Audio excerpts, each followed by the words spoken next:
السلام عليكم احلى ناس واحلى متابعين. فضلا وليس امرا اشتركوا في القناه وفعلوا الجرس عشان يوصل لكم كل جديد. احلى متابعين في الدنيا كلها، عشان طبعا قناتنا تكبر بيكم.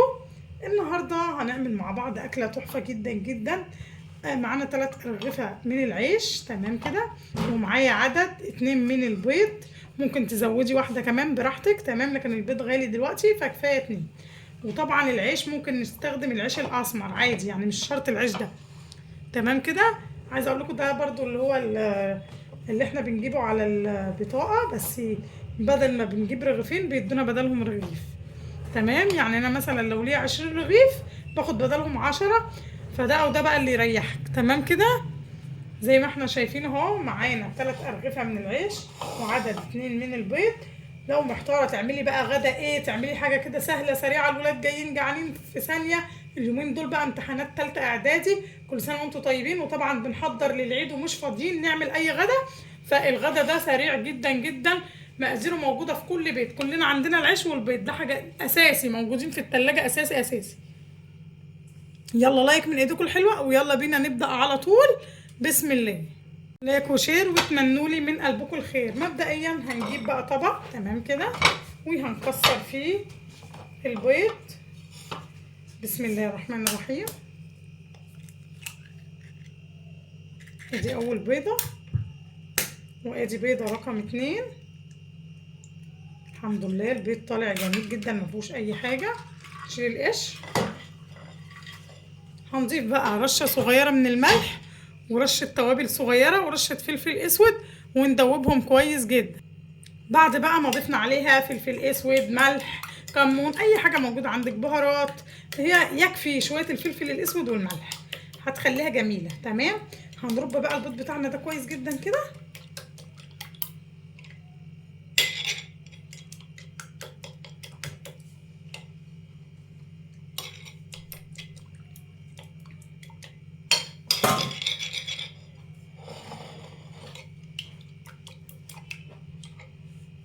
وبقى جاهز معانا بالمنظر اللي احنا شايفينه ده، تمام. نركن ده على جنب، والعيش برضو معانا نركنه على جنب. معايا هنا زي ما احنا شايفين دي جبنه موتزاريلا، الجبنه دي جميله جميله جميله، موتزاريلا مبشوره تحفه. الكيس ده عامل 45 جنيه، جميل جدا جدا. هنعمل بيه وصفه النهارده هتعجبكم قوي. هنا معانا البيض ومعانا العيش ومعايا لانشون ومعايا دي جبنه اللي هي المثلثات دي، تمام كده، تمام. هنسيبه بقى يفك شويه كده من الفريزر، اللي هي جايه مبشوره جاهزه تحفه. عايزه اقول لكم الكيس ده ب 45 جنيه، نص كيلو، تمام، تحفه. ودي اسمها اهو، لو الناس اللي حابه تجيبها عن تجربه، انا مجرباها، جميله جميله في منتهى الجمال بجد، فهتعجبكم قوي. نكمل بقى الوصفه ونشوف هنعمل ايه. اسمها اهو مكتوب من تحت هنا الذهبي، وهنا مكتوب موتزاريلا مبشوره، بصوا بس ده اسمها. تمام اهي. اللي حابب ياخدها سكرين، لان النوع ده انا مجرباه قدامكم، هتشوفوه في الوصفه برده مع بعض اهو، مش هندريها ولا حاجه، هو الكيس اهو اللي هنستخدمه. هنا بعد ما قطعنا بقى اللانشون، تمام كده، اللي احنا هنحتاجه، مكوناتنا برده معانا زي ما هي. هناخد الجبنه اللي هي المثلثات دي، تمام، ممكن نستغنى عنها عادي، تيجي في الزباله بس. برده هنقطعها قطع صغيره كده جدا، مش حابينها قطع كبيره برده. ممكن نستغنى عن الجبنه لو مش حابه تضيفيها برده، مش هتقول لا، بس كل ده بيدي طعم حلو للوصفه.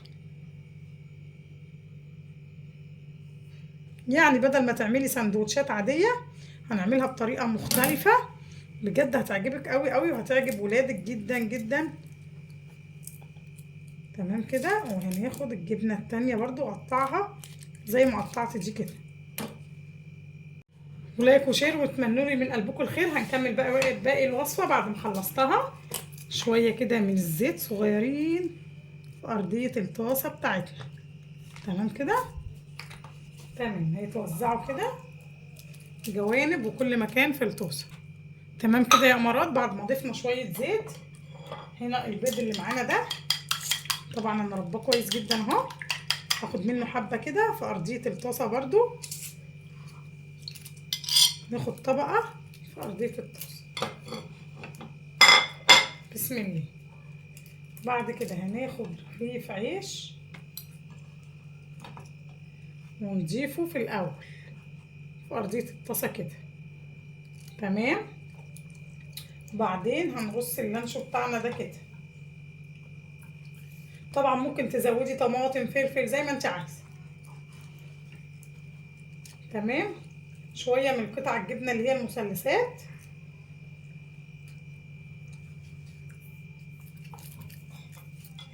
معلقه بيض كده صغيره.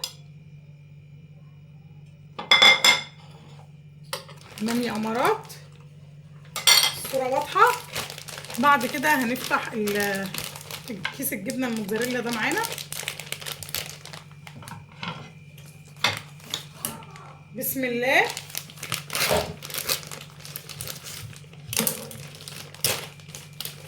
وهنبتدي ان احنا ناخد شويه جبنه موتزاريلا هنا كده. تمام.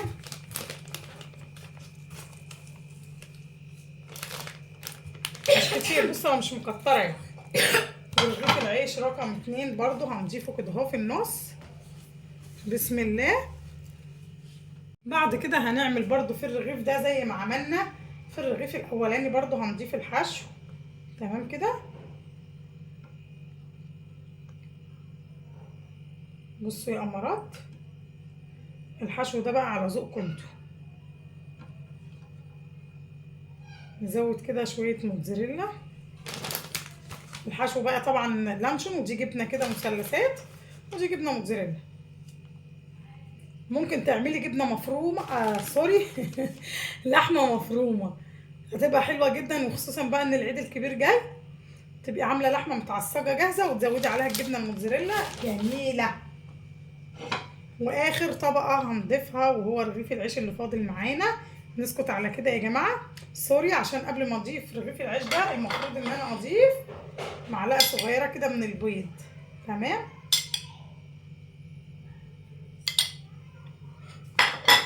واخر رغيف عيش هضيفه. بسم الله كده. هبتدي ان انا اضيف على وشه برده شويه بيض كده صغيرين.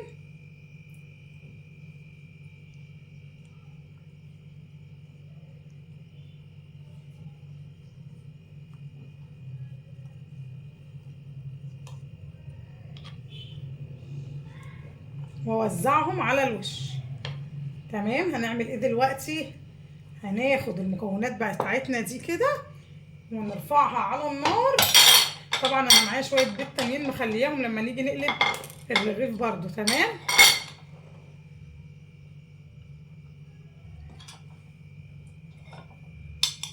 الافضل ان نخلي البيض ينزل كده على الجناب عشان يلزق معانا. طبعا يبقى كبري الطاسه شويه. تمام كده.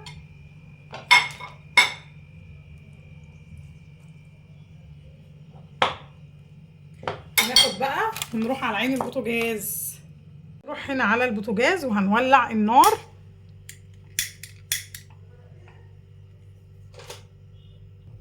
ولعنا النار بقى، هنضيف المكونات بتاعتنا دي كده. وهتبتدي بقى تغطيها باي طبق عندك عشان لازم تبقى متغطيه كده. وطبعا النار تكون وسط. تمام كده يا امارات. هسيبها بقى لغايه ما الاقيها كده الجوانب احمرت، هقلبها على الناحيه التانيه. هنا قلت الافضل ان انا اكبر الطاسه بدل الطاسه الصغيره. طبعا جبت طاسه كبيره عشان اعرف ان انا اقلبها على الوجه التاني وتبقى اوسع معايا. زي ما احنا شايفين كبرت الطاسه واستغنينا خالص عن الطاسه الصغيره. شلت منها المكونات. تمام كده. وسايباها تاخد لون ذهبي جميل كده من الارضيه، وبعدين هنقلبها على الناحيه التانيه. تمام يا امارات، بتحصل عادي. نيجي نعمل اكل نلاقي مثلا الحله صغيره فبنكبر الحله شويه، فعادي. هنسيبها بس كده. اول ما الاقيها اخدت لون من الارضيه هبتدي ان انا اقلبها على الناحيه التانيه. تمام. لسه شويه. اول ما الاقيها احمرت كده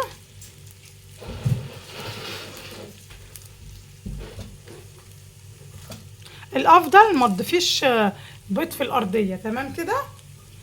ابقي خلي الارضيه عادي، يعني يا دوبك دهنه زيت او دهنه سمنه وتضيفي المكونات بتاعتك. تمام كده.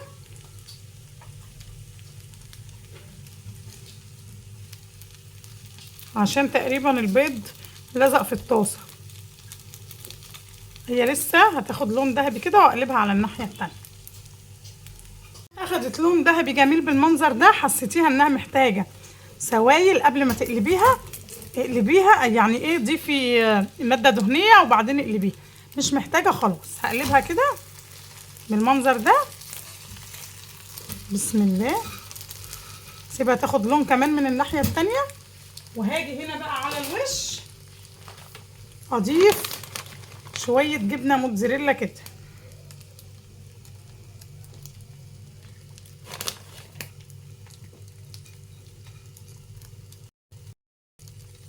طبعا بهدي بقى النار خالص واغطي عليه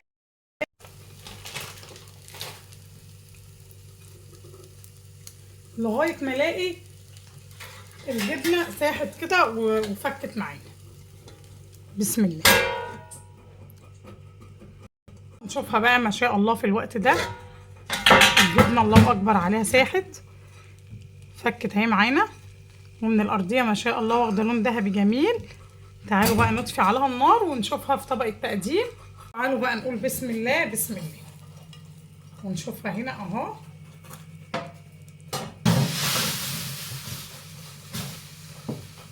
تمام كده. تعالوا بقى نخرط خرطه كده مع بعض. بسم الله الرحمن الرحيم. هي سخنه جدا جدا دلوقتي.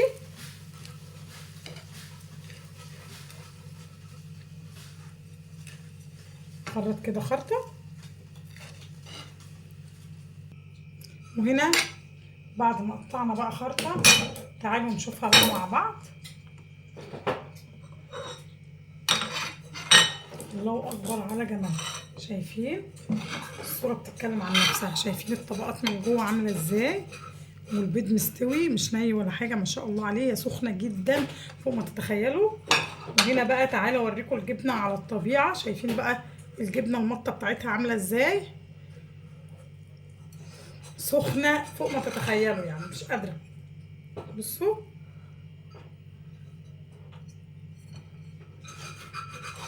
تحفه وسناك جميل جدا. جربوها يعجبكم قوي. اكله جميله جميله ما شاء الله. بتدوب في البق دوب. وكده احنا برضو ما اكلناش اللانشون ني كده برضو. احنا كاننا سويناه كده على البخار. طلع معانا تحفه. جربوها هتعجبكم قوي. اكله سهله واقتصاديه وجميله فوق ما تتخيلوا.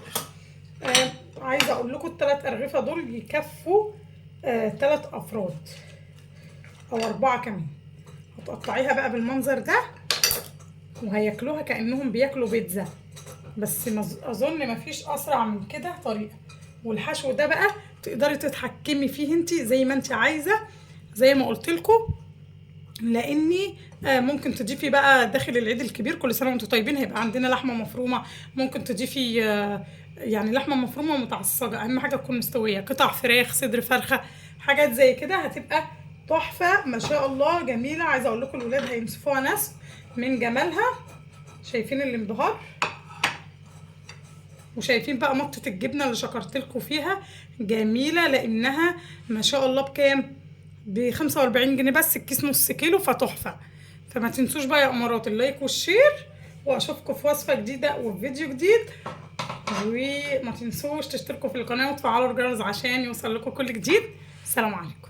وبقى ما شاء الله بعد ما قطعتها كده عشان الولاد بقى تتقسم على الولاد كل حد قطعه كده جميله جدا ما شاء الله عليها.